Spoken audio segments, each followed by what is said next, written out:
welcome to Getting to the Truth in This Art. I am your host, Rob Lee, and today I have the privilege of chatting with designer, sports branding expert, and writer. Please welcome Todd Radom, the Todd Father. Yeah. Howdy. Welcome to the podcast. Thank you, Rob. I appreciate you. Appreciate it. We appreciate you. Thanks. Absolutely. You know, of course, I've checked out a few of your social media. I was like, oh, Todd Father. I was like, yeah, Hey, I wear it like a badge of honor at this point in my life. So, obviously, I did a very parsed down, very copy and paste introduction, but I want to allow you to really tell the folks how you would introduce yourself, because there are some people, especially if you're on like the LinkedIn of the world, it's like, yeah, I'm a graphic designer, or I do this or I do that, and it's like, I'm a graphic typographist, evangelist. So how would you introduce yourself, and really ultimately what drew you to the sports branding world over other sorts of branding? Yeah, well, I appreciate it. It's it's a long journey, but first and foremost, I would describe myself as a graphic artist. Right? You start with that, but in addition to just doing design, I am also an illustrator, as you said, a typographer. I'm a writer / author. I do social media influencing. So it's a whole bunch of stuff. I do podcasts. I interview people these days. And it all kind of revolves around this need to communicate, this very primal thing that manifested itself in me at a very early age. So And so everything, the through line, if you will, would be communication is that key. And I think that's important, where I think recognizing the through line is important, where I've recognized with what I do, it's uncovering things, it's illuminating things, it's bringing light to certain things. And as we were talking a little bit before we got started, you're in that role, like many people who are around sports and who it's like, I can see your stuff, look at the Nationals, look at the Angels, I can see your stuff, I can see your work, and people may not know who you are, So talk about like being in that kind of capacity, and maybe how it may play with the ego sometimes, and how it may play with like, this is what I do, me. So tell me about that. Well, listen, you talk to creative people all the time, and I think that if there's a through line that connects various types of creative people, to me, at least, it is difficult to have an outsized ego, because especially in a commercial space, which design is, I would say that so many of our successes are predicated upon sometimes a mountain of failures. I think about having gone to art school and sitting through critiques, and within critique is the word criticism. Yes. So unless you are comfortable, well, nobody's really comfortable about being criticized, I suppose, unless you're a masochist. But it does go, but it goes with the territory. Yeah. And branding for sports, I always say sports fans are the most ardent brand loyalists on earth, because sports fans embrace their logos in a way that I don't think people do with any other commercial brand. You or I may have an affection for a particular kind of beer or soft drink or bank or kind of bread or whatever you want to talk about, but chances are people are not getting a tattoo of their favorite bank or delivery service on them, whereas when it comes to sports logos, you know what I'm saying. Yeah. So I mean, there's a kind of an anonymous aspect to it. I will say that, my arc, the arc of my career in this particular field has been very long, very rewarding. When I started specializing in design for sports, this is 30 years ago, I always joke about this, but we could have had a convention. It would have been probably 6 or 7 guys. And they all would have been guys, literally guys that looked like me, white guys of the exact same age for the most part. And I'm happy and proud to say that, all these years later, it is huge and very diverse. That's great.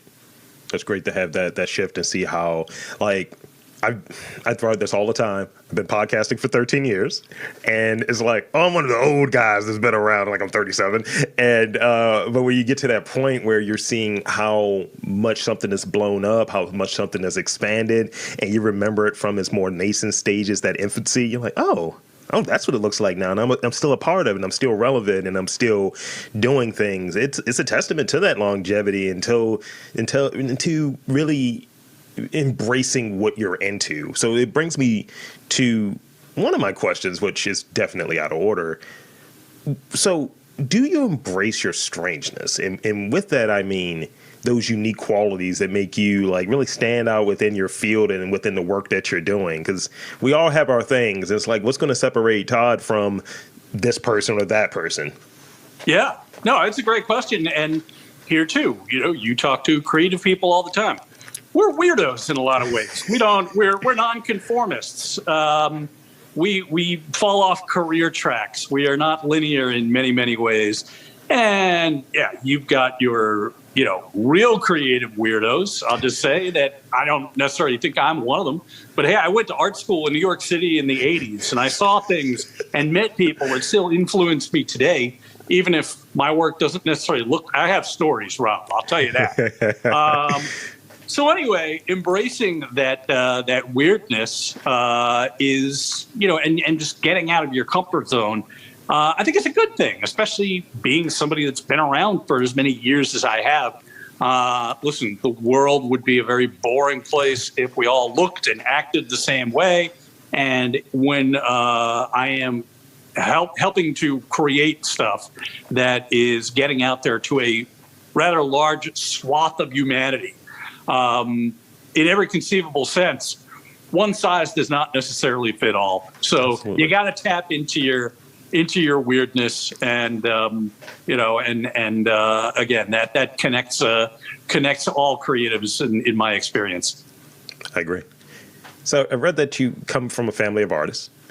So could you share a life experience that really shaped that your creative sensibilities? I mean, it's when you're starting off early, like being around creatives. I was not really around creative folks, and I was always it's the artist. That's the guy that wants to do the drawing, the guy that wants to do the painting and all of that stuff. And right. Everyone else was just like, I have a day job or I'm going to school. But being in a family of it, I think that there are some opportunities to shape things or maybe look at things from a different standpoint, maybe even more critical. So tell me how any of those early life experiences kind of help shape your creative sensibilities. Well, that's a good question, and I would say that there are some big answers, but I'll say this: I would say my father was kind of what I would describe as a creative jack of all trades. Variously worked as a designer, a photographer, copywriter. Did what he did to make kind of a solid middle class living for us. My only sibling, my brother, he is a photographer and a retoucher. My grandfather was a fine artist and an illustrator. And I just remember, being just so, as a little kid, he had a studio in their apartment in New York, like downstairs in the basement. He rented a little space, and it was full of props for these illustrations. And I just remember being a little kid entranced by watching him paint with a pipe in his mouth, right? This is a long time ago. I've got a cousin who is a jazz drummer. He is older than me. He's an internationally famous jazz drummer. He's been traveling the world for his entire adult life, wow. Right? His parents were, his mother was an actress. His father was a draftsman and a fine artist, which is all to say that I'm very fortunate in that my creative role models, my mothers and fathers, literally and figuratively, were all around me. I'm sitting here in my house. I'm looking at my walls. I have some work of my grandmothers, my paternal grandmothers, who was a great creative inspiration. And when you talk about, the practicalities of a career in the arts, the likes of which you touched upon, part of growing up in a family like this was the fact that I was never discouraged from pursuing this kind of career, right? I think of, I have a friend of mine who I went to college with who is a high school art teacher. And there were several years that I would go and I would talk to his class. And I remember was kind of sad. One young woman, a student, saying that, she wanted to go to art school, but her parents wanted a more practical career for her, to be an accountant or something. And I have no idea whatever happened to her. Right. But it's I think John Lee Hooker said it about the blues. It's in you. It's in them. It's got to come out. Yeah. And that's the way it was with me. Yeah, I kind of have a similar thing when it comes to it wasn't necessarily you shouldn't do this. Like, I wanted to be a comic book writer, right? And actually an artist, the whole gamut. I was like trying to do everything. I very much a one-man show, and that's how I approach podcasting. And I remember, I want to say when I was in high school, my parents were like, you should look at doing business. You should be an entrepreneur. You should do something that is safe, right? And I just kind of went with it. And it was a much different thing, pursued the business degree and all of that. And, did marketing stuff for a while at a, big Fortune 500. And that was cool. But ultimately, I wasn't being satisfied creatively. And that was the thing that I knew, like, creators got to create, it's in you. To go back to what you're touching on. And I always kind of felt weird that I didn't really, I kind of left something on the table creatively. So not too long ago, maybe a couple of years ago, my girlfriend and I started working on a comic book. And it was just like that. I was able to get back to it. I wasn't doing all of those things. I was writing it, and I actually sent it to a guy today because I have a draft version of it. I want to change the art and work with a local artist. And I sent it to him, and I was like, "Would you be interested in working with me?" And he was like, "This is funny." He's like, "I'm glad." So I think even being older now and doing a cat comic about cat lawyers, which is ridiculous. I want to see this now. I'll send it to you. And it makes reference to it. It has it's a little bit of a pastiche of The Firm. So it's different things that are in there that only a mid-30s guy or older are going to get. Whereas I'm like, I'm kind of glad I fell into it that way versus just doing everything and then, really falling out of it. And if I can interject for a moment, please. I think that at a certain point in our lives, we should get over ourselves to some degree and not take ourselves so seriously. So to do a project the likes of what you're talking about, maybe it just couldn't have happened at a younger age. It's very possible. I agree. Yeah. I think a lot of the things that we get, whether it's different experiences, is all that bakes into what you're doing. So understanding, like, all right, the entrepreneurial standpoint, the systematizing standpoint, because I'm a data analyst these days, I'm like, okay, I know how long it takes me to do something. I can now delegate this. I can now do these different things that I would have not learned if I just purely was like, I'm a creative. Everything else, someone else is going to do that for me, which is probably what I would have done. So I think being able to balance the two, you're right. It's like being there right now is the good part. Yeah. And I always feel like so many of the most interesting is kind of a terrible word, but if we really kind of get to the root of it, some of the most interesting people I know, at least, have taken what I call this drunkard's path to what they do now. Yeah. They had different careers. They lived here. They did this. They I am, listen, you do what you do sitting here talking to people. I kind of pride myself on the fact that I can talk to anybody about anything, regardless of who they are, age, blah, blah, blah. I'm an extroverted heart. And some of those conversations are just incredibly, incredibly rewarding and inspiring. Yeah. I think with doing this podcast, I like to joke, I steal from people. It's like, oh, tell me about your life. Yeah. I want to make myself sound more interesting. Or, hey, tell me some hacks on how you do, how do you do this? Great. Now I know how to do it because I'm stealing. So yeah, that's what really this podcast is about. I hope you know. So let's see. And so this is one, and I don't want to leave it because I think it kind of ties into what we've been talking about, and I'll go back into these other questions about your current work in a bit. But this last one, I read that creativity in children, right, is great because it hasn't been affected by critique, comparison, ego. They create to create. It's just like unabated, right? And I think adults, we're further and further away from that, but we can reconnect to it. We can tap back into that. Is that something you agree with? And if so, how do you tap back into that kind of childlike creativity, that childlike wonder, just to get to work? Yeah, I mean, you are absolutely right.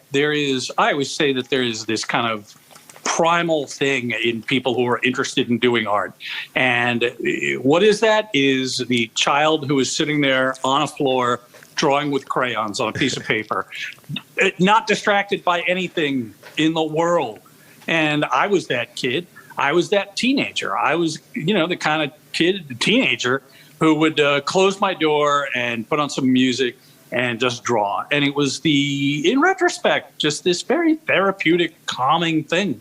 And to get back to that purity, that naivete, if you want to look at it that way, is, I don't know how you do it. We're all distracted by things.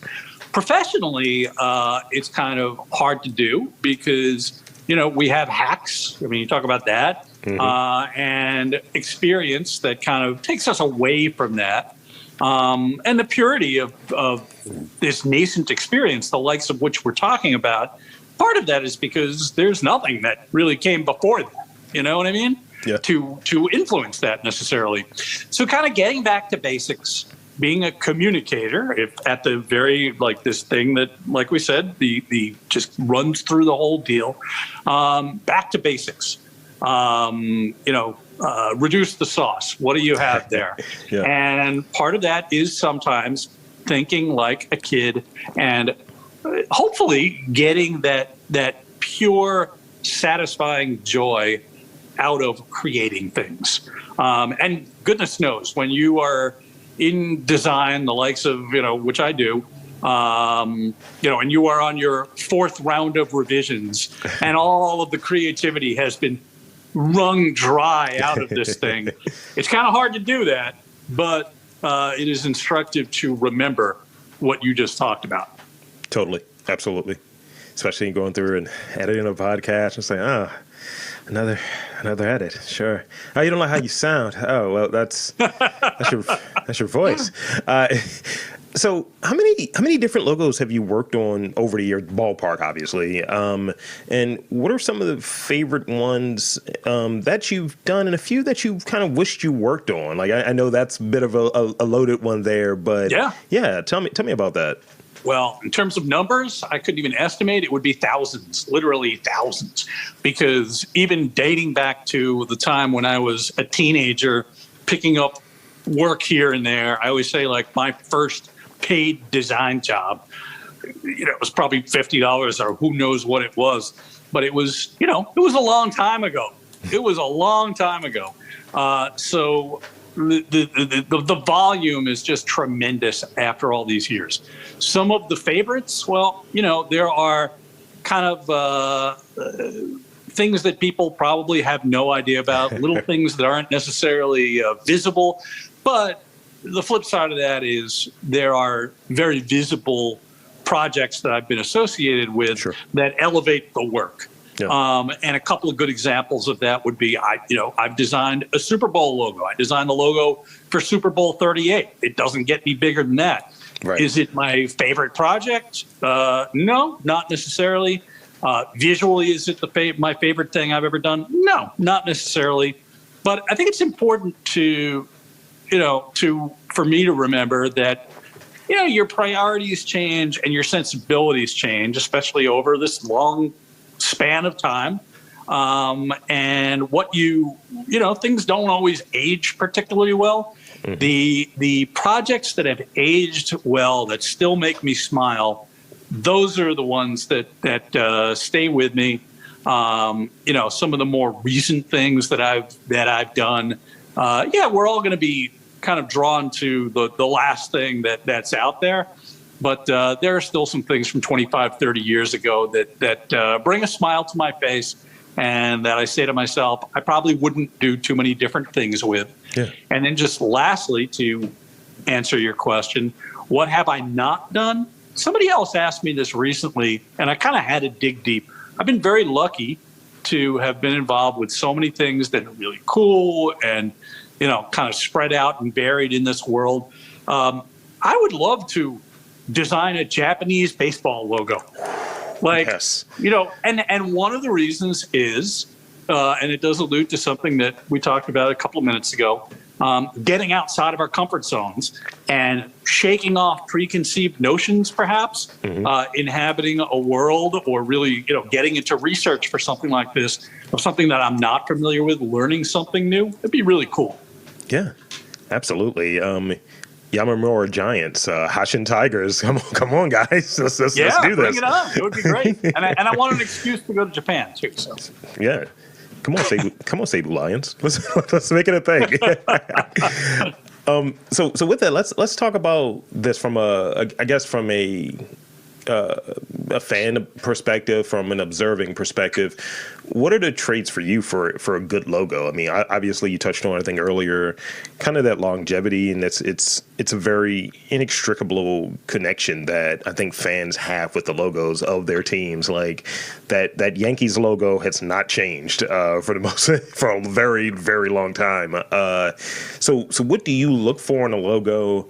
And what kind of like, I guess, like it's fine. I'm not checking for it. Like this is going to be changed soon, because I'll say this: it was one team, and I'm saying it. It was one team where they did a little bit of a change. Baseball team did a little bit of a change, and they released their new hats and all of that stuff. I jumped on one of them immediately, and then the next season he changed the colorway, and I was like, what the hell?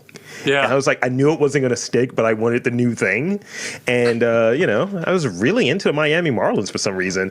And so from your standpoint, what makes a good logo from a sports identity standpoint?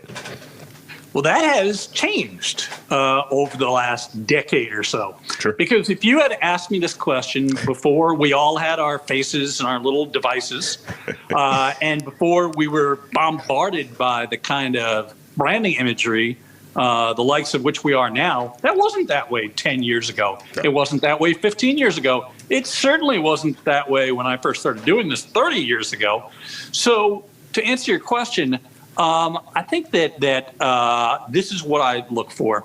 I look for, especially with sports logos, adaptability and scalability. What does this thing look like when it is a Twitter avatar? How does this thing scale up to the size, to the side of an arena or a stadium?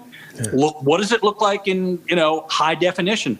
How does it move? If we are sitting at a ball game or any place, baseball, I don't care what sport it is, we see our logos, even on broadcast, kind of animate, and motion graphics is so important, and that goes beyond just structure, like architecture. You talk to architects, and they could build a structure that looks any way they want to look, but you got to have a good solid foundation.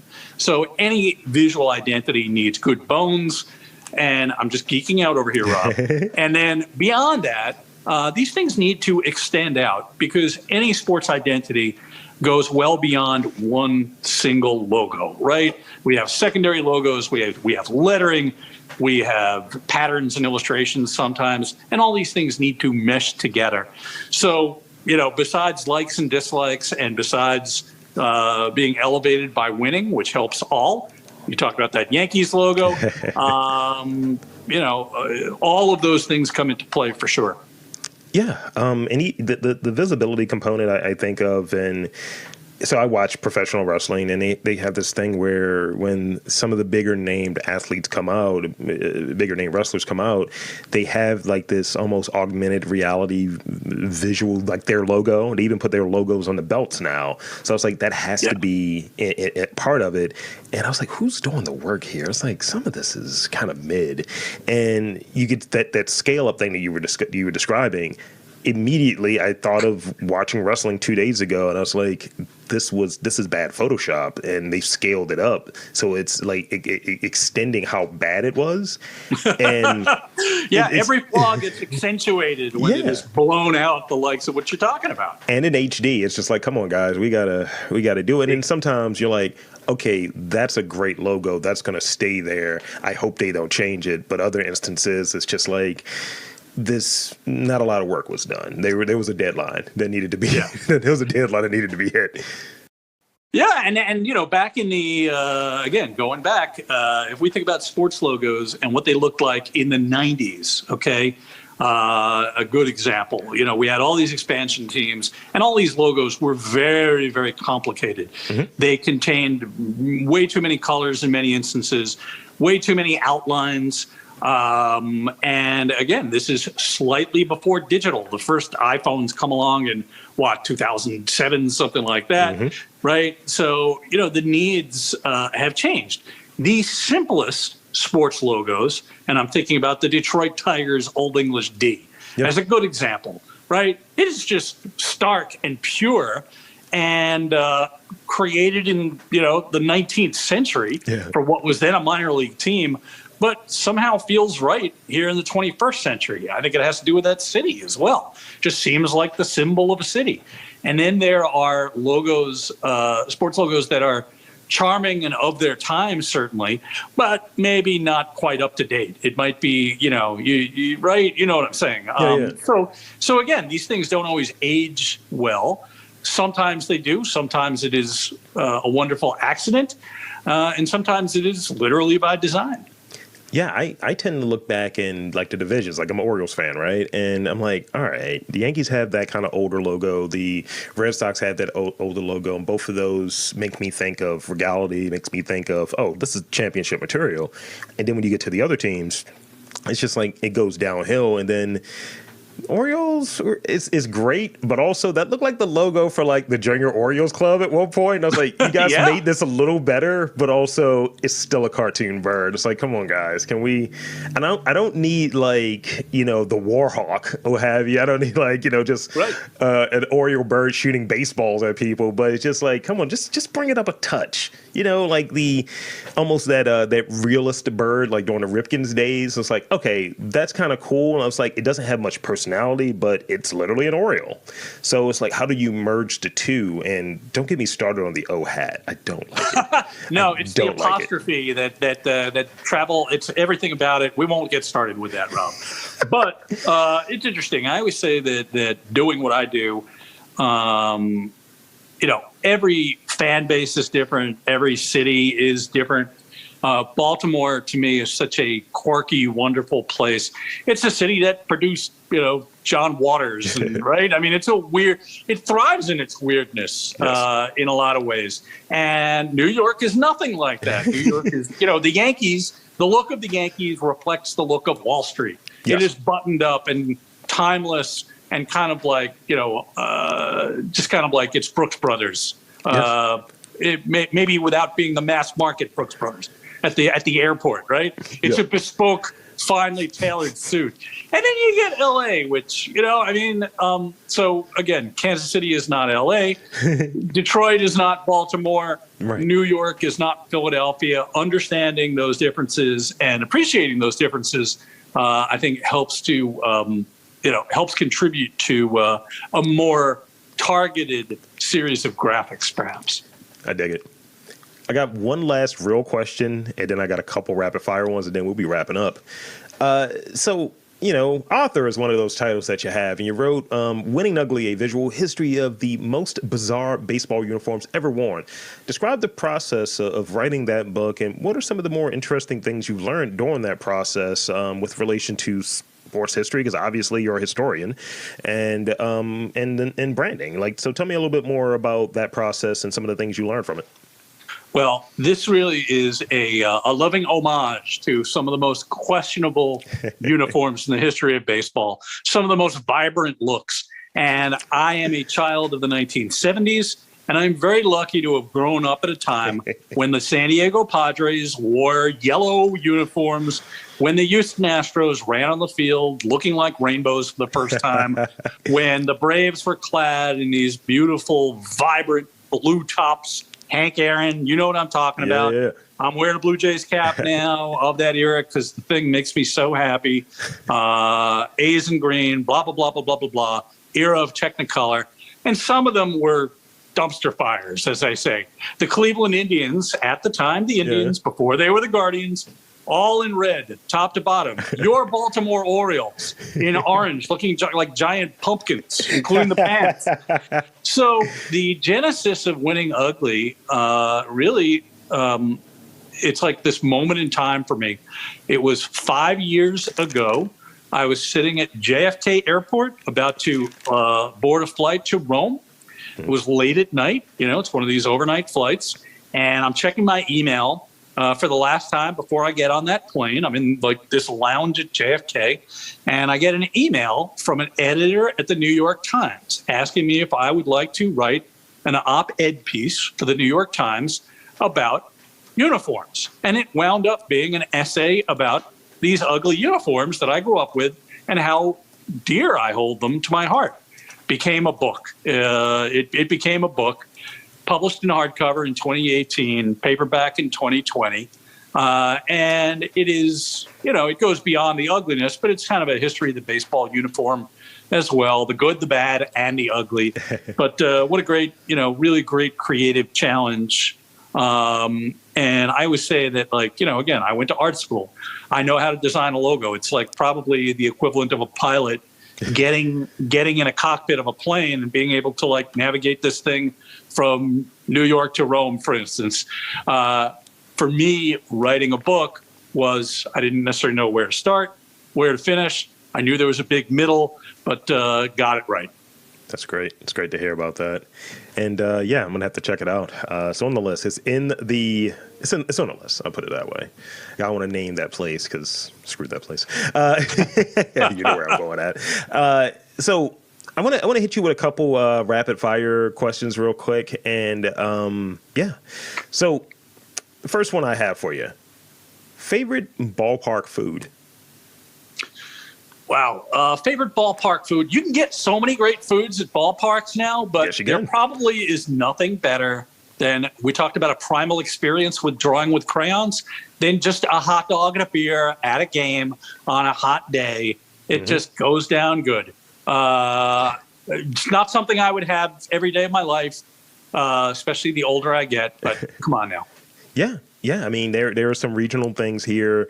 They've just added some stuff at Oriole Park, which is great. And sure, but if I'm at a game with other folks and they're like, "Hey, want to try this new thing?" I'm just like, "Cool." I'm a foodie, so I'm like, "Fine, I've already had that before." But yes, absolutely, go there. Nice, super cold beer and a nice hot dog, extra mustard on there. Let's just make it happen. None of the ketchup. Let's just be back to basics. Yeah, let's just be gentlemen here. This one's a little divisive right here. Favorite ballpark? Well, I'm a New Yorker. Yes, I'm going to throw you a curveball here, Rob. You ready? I'm a New Yorker and I'm a Red Sox fan.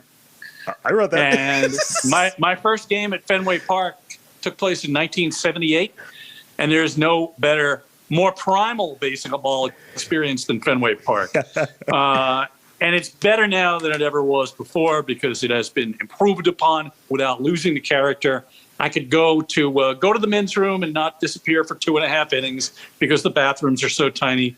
So give me Fenway Park. But I'm going to tell you right now, my friend, I have attended Major League Baseball games in 54 different stadiums over the years. Wow. 54. Talk about good, bad, and the ugly. A longer conversation for another day. Absolutely. This is the last one I have. I know this is going to be a challenge here. Maybe not. And we touched on it a little bit earlier. What are 3 non-sport logos that you dig? You're like, you know what? MasterCard, that's on point. Love it. What are those logos for you that really kind of pop and really you know what? I like that. That's a good logo.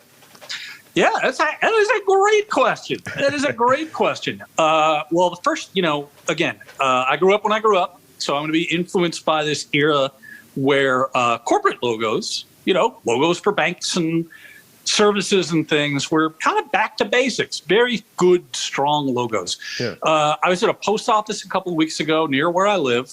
A post office I don't often go to, but they had the old Postal Service eagle, in profile, standing on top of these stripes. And it was just beautiful. It was like, wow, it looks like, America. I see this these rounded corners. It just it did a lot with a little. I put something on Instagram earlier today, sports logo, the Hartford Whalers, does a lot with a little. That's the best compliment that you could pay to a logo. Other than that, you look at consumer brands. There is something very lovely about certain beer logos, for instance, that I can geek out about. I'm going to go right to Baltimore and think of that Natty Bow guy. Not a great look or a logo necessarily, but like I know what it is, and it strikes a place in my heart. I'm going to have to get back to you with a couple because that is a very challenging question, and I could talk for about another hour on this, and we don't have time. I'll throw out my three because I'm a nerd, and we had this. I do a movie review podcast, and me and my girlfriend have this idea that if a movie has too many production companies in the front, it's a bad movie. If it's more than like three, it's a bad movie. So I pay attention to the logos that are associated with these production companies. So right.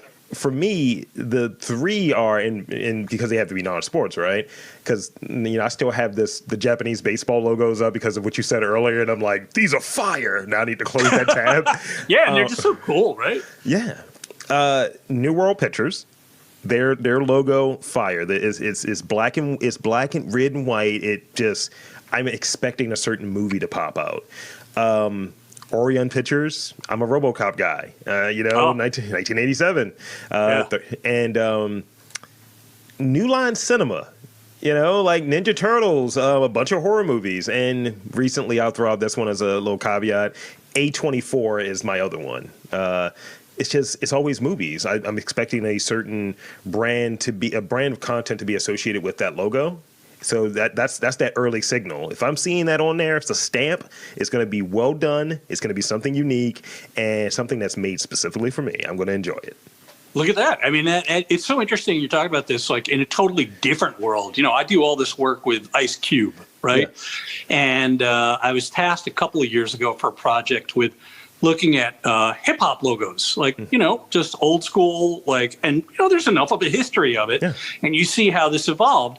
And as you probably know, Chuck D from Public Enemy, he's a graphic designer. He's a couple of years older than me. He went to Adelphi University in Long Island, studying graphic design the same way I did, like old school with X-Acto knives and cut and paste and all that. And his Public Enemy logo, which he talks about, is kind of getting back to basics. Why is it a great logo?